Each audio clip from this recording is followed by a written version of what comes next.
pour fêter votre victoire, je vous invite à l'Élysée pour boire une coupe. Merci.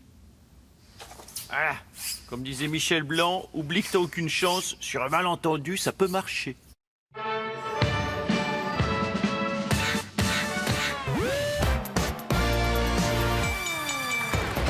Bonsoir à toutes et à tous, nous sommes le lundi 19 décembre et c'est Nicolas Canteloup.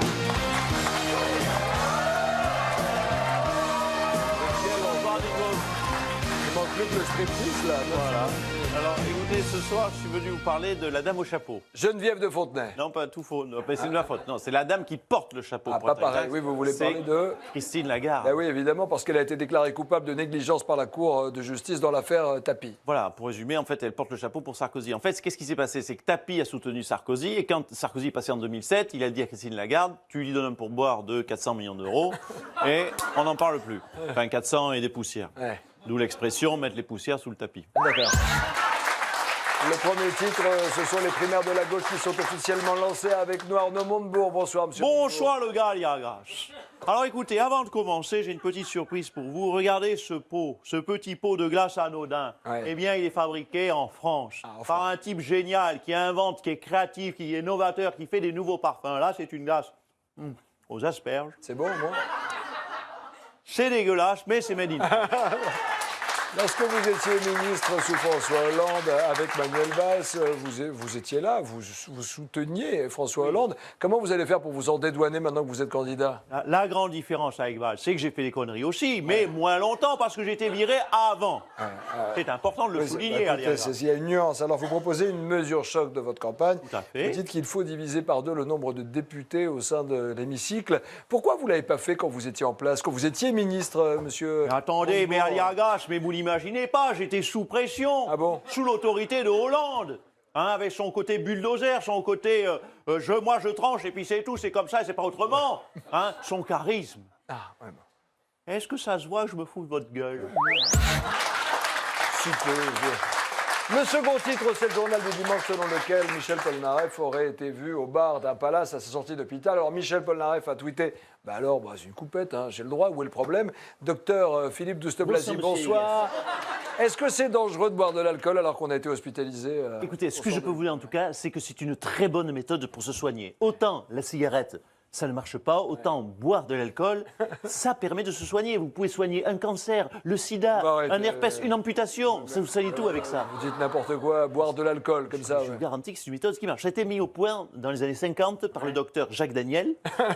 Et on préconise aux patients de boire énormément d'alcool. Ah ouais. Et au bout d'un moment, il oublie complètement sa maladie. Dans sa tête, il est complètement guéri. Ouais, mais le patient peut mourir aussi, juste. Oui, mais il s'en fout, il est bourré. Ce sont les vacances scolaires pour toutes les zones, l'occasion de rester à la maison et de regarder des bonnes séries à la télé. Nous avons les images qui le prouvent, regardez.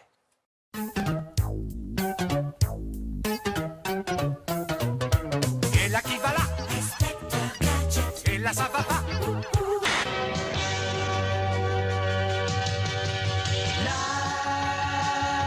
L'amour du risque, Jonathan et Jennifer, les justiciers milliardaires. Toi, le négro, tu descends de la balançoire. Qu'est-ce que tu vas nous faire avec ton extincteur? Ok, Mouloud, tu me prends au mot? Descends me boire 2 minutes. Et là, qu'est-ce qu'elle a fait, la Nadine? Eh ben, j'ai pris l'instincteur, je lui ai vidé sur la tronche. Oh la vache, tu vas loin. Je peux dire qu'après, il était de la race blanche. Tu me fais peur des fois, Nadine.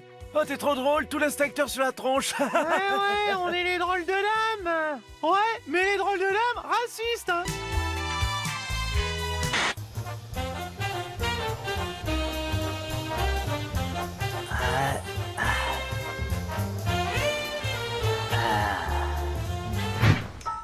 Ma mission était simple. Je devais enquêter sur les trafics de taxes carbone.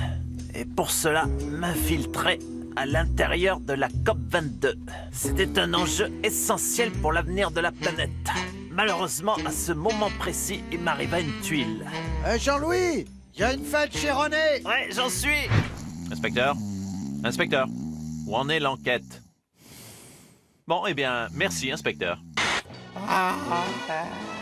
Bon, je pars en intervention. La friteuse vient de rendre l'âme. Je pars acheter les chips. Gérard Larcher est... Bah, un chips, du coup, vu qu'il n'y a pas de frites. Jean-Louis Colombo. Allez, tout de suite, une rumeur un peu folle. Nicolas Sarkozy pourrait-il devenir le nouveau président du Paris Saint-Germain? Il est avec nous pour répondre à cette question. Bonsoir, M. Sarkozy. Alors, est-ce que c'est possible? Rêvons plus grand, c'est votre slogan. Ça vous fait rire? C'est le genre d'humour de votre émission, c'est ça? Non, maintenant, c'est le slogan du Paris Saint-Germain. Je préfère ne pas répondre. Bien sûr que j'ai deux passions et je les assume. Le PSG et notre passion, c'est gagner plein de sous. Alors, vous imaginez quand les deux passions sont réunies en un même projet, bien sûr, je fonce. D'ailleurs, je vais vous donner, vous voulez en avant-première, l'équipe type que je souhaiterais mettre en place début janvier. Avec grand plaisir, Alors, en allez-y. attaque Cavani, Messi, Ronaldo, ça c'est Ouais, réglé, vous voyez, ouais. c'est là. Ensuite, je prends les 3 meilleurs attaquants du monde, plus je rajoute Zidane et Platini. Ensuite, 7 défenseurs. Et bien sûr, parce que je ne peux pas renier ma famille politique dans les buts, je mets De Gaulle. Oh, pas mal, pas mal. Pas mal. Oui, pas le général, deux gardiens de but, j'espère. Pour vous. Non, mais on ne peut pas avoir 15 joueurs sur un terrain. Il y a 2 gardiens. C'est pas possible, il en faut 11. Mais si c'est possible, mais je ne suis pas président, je suis que candidat, donc je peux encore tout promettre. Merci, Nicolas Sarkozy. Dans un instant sur TF1, c'est une famille formidable. Monsieur Douste-Blazy, qu'est-ce qui se Une passe? famille formidable, Oui. c'est une série française. Absolument. Alors, écoutez, si vous voulez la supporter, je vous prescris ceci, 1 litre d'alcool tous les quarts d'heure. Ça ira, merci beaucoup. On a ce qu'il faut. Tout de suite, le mot de la fin avec le président de la République.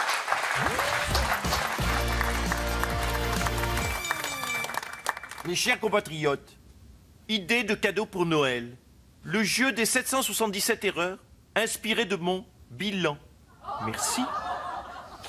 Et voilà, plaisir d'offrir, joie de décevoir. Ah oui, c'est lui, bien évidemment. Est-ce que vous m'avez vu trouver une solution à un problème existant hein? Jamais, voilà. Bon, mais à quoi vous attendiez hein? Donc, joyeux Noël. Ça va pas, non.